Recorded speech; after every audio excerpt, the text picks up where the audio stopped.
मान लो आपको एक स्किल आती है, आप उस स्किल से 10 रुपीज़ पर डे के हिसाब से कमाते हो। ये सिलसिला काफ़ी दिन तक चलता है। लगभग 200 डेज के बाद कोई शख्स आपसे आके पूछता है कि आपने टोटल कितने रुपए कमा लिए। इसके लिए आप सिंपली 200 डेज की मल्टीप्लाई 10 रुपीज़ पर डे से कर दोगे, तब आपके पास जाके 2000 रुपीज़ आ जाएंगे। यानी आपने 2000 रुपीज़ टोटल कमा लिए हैं इन 200 डेज में। यहाँ पे आपने 200 की मल्टीप्लाई 10 से की है, बट क्यों?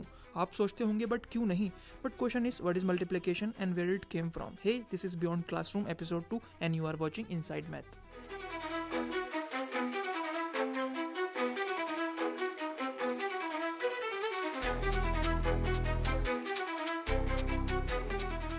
सो मल्टीप्लिकेशन को समझने के लिए हमें कहानी थोड़ी पीछे ले जानी होगी। एक्चुअल में थोड़ी नहीं, बहुत ज़्यादा पीछे ले जानी होगी, टू द केवमैन एरा। तब मैथ तो बहुत दूर की बात है, लैंग्वेज जो हम आज बोलते हैं वो भी डेवलप नहीं हुई थी। तो केवमैन अपने एनिमल्स को या चीज़ों को काउंट करने के लिए टेलीमार्किंग यूज़ करते थे। उसमें वो सिंपली हर एक चीज़ के लिए एक लाइन ड्रॉ करते थे। ऐसे ही जितनी चीज़ें होती थी उतनी ही उन्होंने लाइन ड्रॉ कर दी हैं। अब अगर उनको काउंट करना है तो चीज़ें उठाते थे और लाइन कट कर देते थे हर एक चीज़ के लिए। अगर सारी लाइनें कट हो गई हैं, इसका मीनिंग ये है उनके पास जितनी चीजें पहले थी उतनी ही चीज अब है।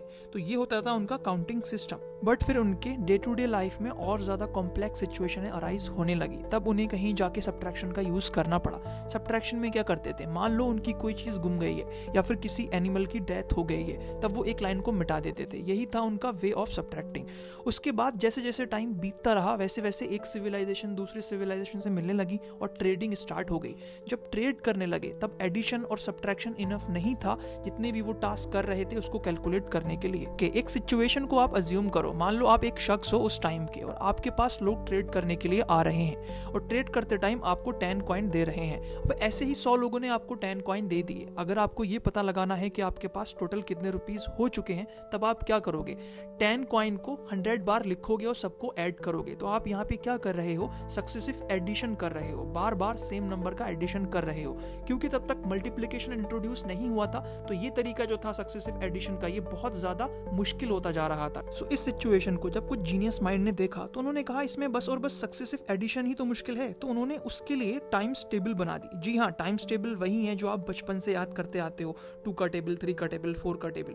यानी कि टाइम्स टेबल एक्चुअल में टेबल्स ही हैं। इसमें सिंपली हम आंसर को पहले से ही कैलकुलेट करके रख लेते हैं। जैसे मान लो किसी को 2 को 6 बार ऐड करना है, तो कुछ लोगों ने पहले से ही ऐड करके बता दिया है कि आप जब भी 2 को 6 बार ऐड करोगे तब उसका आंसर 12 आएगा।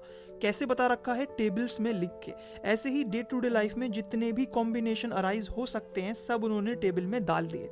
पहले ऑल्दो बेस 60 में सारे के सारे टेबल बने हुए थे, अब हम जो पढ़ते हैं वो बेस 10 में पढ़ते हैं। ये बेस 60 क्या है और ये बेस 10 क्या है, इसको समझने के लिए हमें डेडिकेटेड वीडियो चाहिए, वो कभी और बना देंगे। मान लो आपको 8 7 बार लिख के ऐड करना हो, तब आप क्या करोगे, 8 को 7 बार लिखोगे सेपरेटली और सबको ऐड करोगे और फिर आंसर बता दोगे। पर क्यों ना ऐसा कर लो आप कि इसको याद कर लो कि लाइफ में अब कभी भी आपको ऐसी सिचुएशन अराइज हो कि 8 को 7 बार लिखना है और प्लस करके आंसर बताना है, तब आपको हमेशा कैलकुलेट ना करना पड़े, क्योंकि आप एक बार कर चुके हो, बस वही यूज कर लोगे। इसीलिए हमने टेबल्स बना दी। टेबल्स में अब आपको क्या करना है, 8 into 7 ढूंढना है, उसका जो आंसर होगा 56। आप 56 उठाओगे और बोल दोगे कि 8 को अगर मैं 7 बार ऐड करूं तो 56 होगा।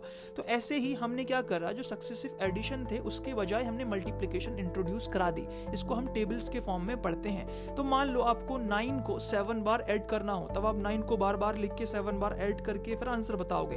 ये तो बहुत लंबी प्रोसेस हो जाएगी। तो आप सिंपली क्या करोगे, 9 into 7 टेबल में ढूंढोगे, 63 आंसर होगा, आप बता दोगे कि 63 आंसर है।